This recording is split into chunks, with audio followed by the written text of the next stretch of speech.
करती है नहीं लो जी ले जाइए अपना। जय श्री राम जय महाकाल। ये केस था हमारे पास हमारे हरियाणा के पानीपत ज़िले से। हमारे पास गौरव जैन भाई का कॉल आता है। तकरीबन 5 दिन से लगातार वो भाई कॉल कर रहे थे। और गौरव भाई जो हैं ये केडी कैब सर्विस चलाते हैं। और ये केस जब हमारे पास आया, भैया ने बताया कि भैया एक बंदरी ने एक बच्चे को उठाया और तकरीबन कई दिनों से उसको उठा के छतों पे घूम रही है। और जैसे हमें पता लगता है ये केस तकरीबन 10 से 15 दिन से इस बच्चे को उठाए छतों पे, जहाँ पे भी ये सोती थी, इस बच्चे को अपने साथ रखती थी। और ये इसे नुकसान नहीं पहुँचाया, लेकिन इस बच्चे को भूखा प्यासा रखा हुआ था। और आज हम लोकेशन पे पहुँचते हैं मुखबिरी करके कि भैया जैसे ये बंदरी वहाँ आए, हम लोग वहाँ पे पहुँचते हैं। और पानीपत ये रेलवे स्टेशन का केस है इस टाइम। और हम लोग अपनी टीम के साथ यहाँ पहुँचे। सबसे पहले हमने सोचा इनका विश्वास देते, लेकिन इस बंदर को आभास हो गया था जैसे ही लक्की ने एम्बुलेंस का दरवाज़ा खोला कि शायद हमें पकड़ने के लिए आ रहे हैं। तो फिर मैंने लक्की को सलाह दी कि दूसरी साइड से एम्बुलेंस का दरवाज़ा खोल, ताकि इसको एहसास ना हो कि हम इसे पकड़ने आए। और इसका विश्वास जीतना ज़रूरी था, क्योंकि हमें इस बच्चे की जान बचानी थी। इस बच्चे की जान बचाने के लिए अपनी जान भी रिस्क पे लेनी पड़ती है, क्योंकि कई बार स्थिति देखनी पड़ती है। और ये बच्चा तकरीबन 10 से 15 दिन से भूखा प्यासा इसके पास था, लेकिन परमात्मा की कृपा रही, ये बच्चा स्वस्थ था। और सबसे पहले हमने इसे केले दिए, केले के विश्वास पे हमारे पास आया।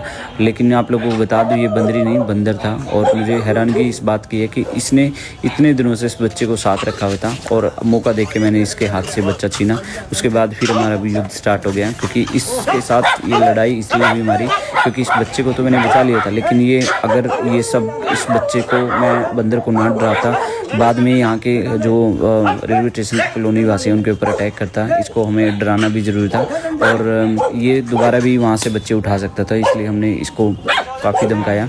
और हमारा मकसद इसको सिर्फ डराना है, ना कि इसको हिट करना मारना नहीं, बाकायदा, ताकि ये दोबारा से इस तरह का कोई इंसिडेंट क्रिएट ना हो। और इस तरह के हमारे पास कई केस आ चुके हैं, लेकिन इस बच्चे की जान बचाने में जो योगदान रहा वो गौरव जैन भाई का रहा है, जो कि कैब सर्विस चलाते हैं।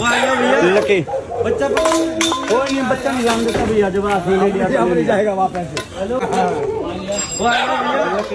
बच्चा बच्चा नहीं जान देता भैया, जब आप ले लिया जाएगा वापस। आप सभी का भला करें। जवाई से ये बच्चा था, तकरीबन 10 दिन हो गए हैं। और इस बंदर ने एक कुत्ते के बच्चे दिए हुए कहीं पे, वहाँ से उठाया था। और गौरव भाई 4 दिन से लगातार कॉल कर रहा है। समय की प्रॉब्लम रहती है, डेली के 250-300 कॉल होती है। बड़ा क्योंकि क्या होता है, बड़ा रिस्क लेके इस चीज को कंट्रोल करना पड़ता है। और ये मेरे पास तीसरा चौथा केस है। और कुदरती करामात ऐसी है, पहले जो रेस्क्यू किया था वो बच्चा भी सेम कलर का था, व्हाइट और ब्लैक। और 5 किलोमीटर के गैप पे एक बंदरी ने बच्चा उठा के और मेरे शेल्टर पे लेके पहुंच गई थी। पीछे वीडियो डाली हुई थी हमने। तो ये पानीपत का केस है, रेलवे स्टेशन का। और मैं सबसे ज्यादा थैंक यू इस भाई का, कि इस भाई की वजह से बच्चा ये मतलब रेस्क्यू कर पाए हैं। और ये पता नहीं अब 2-4 दिन में शायद हो सकता है, एक्सपायर भी हो सकता है। अगर बंदरी होती तो हमें लगता चलो माँ की ममता है और बच्चे को दूध भी पिला रही होगी, बट ये तो बंदर है। फिर ये भी डाउट है कि इसको भूखा प्यासा नहीं। अब खाने के बहाने हम इसको यहाँ से कंट्रोल करने के लिए आए थे, और सेकंडों के हिसाब से इसको हमने कंट्रोल किया। और मैं दिल से थैंक यू अगेन इसकी पूरी फैमिली के लिए, और जो लोग यहाँ पे इनकी देख रेख कर रहे थे। भाई ऐसे ऐसे बच्चा उठाया और काफ़ी टाइम से, तो इस बच्चे को बचाने में सबसे बड़ा योगदान इन भाइयों का है। हम तो अपना रिस्क लेते ही हैं जान का, क्योंकि देखो बंदर का कोई भरोसा नहीं होता कितनी सेकंड के हिसाब से कब काट ले। बट ये है कि टाइम टू टाइम हमें सारी चीज़ फेस करनी होती है। जय बजरंगबली। बाकी भाई कुछ कहना चाहता है गौरव तो जरूर शेयर करें। भाई ने मेरी बहुत टाइम बाद हेल्प करी है। मैं बहुत देर से कॉल करता रहा, लेकिन मैंने भी हाथ नहीं मानी। भैया को बुला के छोड़ा है। भैया ने सच्चाई है। भैया ने बचा लिया बच्चा। छोटे से बच्चे की परवाह थी बस, और कुछ भी नहीं। कई बार स्थिति क्या होती है, मेरे पे ना 250-300 कॉल होती है, और करनाल के केस इतने हम बाहर नहीं निकल पाते। आज भी केस थे वहाँ के, बट मैंने टाइम टू टाइम मैंने भैया मैं जैसे पॉसिबिलिटी बनती है मैं कोशिश करता हूँ आने की। और अभी भी काम छोड़ के कहीं और केस पे जाना था, वो छोड़ के आए हुए हैं।